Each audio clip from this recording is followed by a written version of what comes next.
আল্লাহ যাকে উপরে উঠান তাকে কেউ নিচে নামাতে পারে না, এবং আল্লাহ যাকে নিচে নামিয়ে দেন তাকে কেউ চেষ্টা করলেও উপরে উঠাতে পারে না। সম্মান দেওয়ার মালিকও আল্লাহ এবং সম্মান কেড়ে নেওয়ার মালিকও আল্লাহ। তাই অহংকার না করে তুমি যে অবস্থায় আছো শুকরিয়া আদায় করো। অহংকারীকে আল্লাহ একদমই পছন্দ করে না, আর অহংকার যারা করে তাদের অধঃপতন খুবই নিকটে। তাদের জীবন দুদিনের, আমরা আজ আছি কাল নেই। এত দাম্ভিক অহংকার, এত সাজসজ্জা, এত উচ্চবিত্ত, এগুলো সব একটা তড়িতেই সব নিচে নেমে চলে যাবে। যদি আল্লাহ একবার ইশারা করেন তাহলে আমাদের সবকিছু ধ্বংস অনিবার্য। কারণ আল্লাহর ইশারায় সবকিছু হয়ে থাকে এবং আল্লাহর ইশারায় সবকিছু ঘটে থাকে। এই সমাজে কিছু মানুষ আছে, তারা অল্পতেই একটু বেশি অহংকারী হয়ে যায়, মনে হয় মাটিতে পা ফেলতে চায় না, আর একদিনের জন্যই আঙ্গুল ফুলে কলা গাছ হয়ে যাওয়ার মতো অবস্থা হয়ে যায়।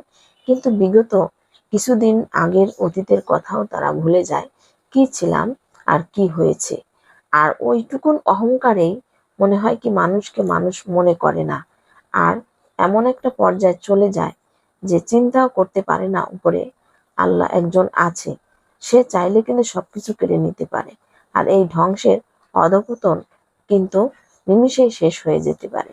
এটা না আমরা আসলে অনেকেই মানতে চাই না এবং মেনেও চলি না।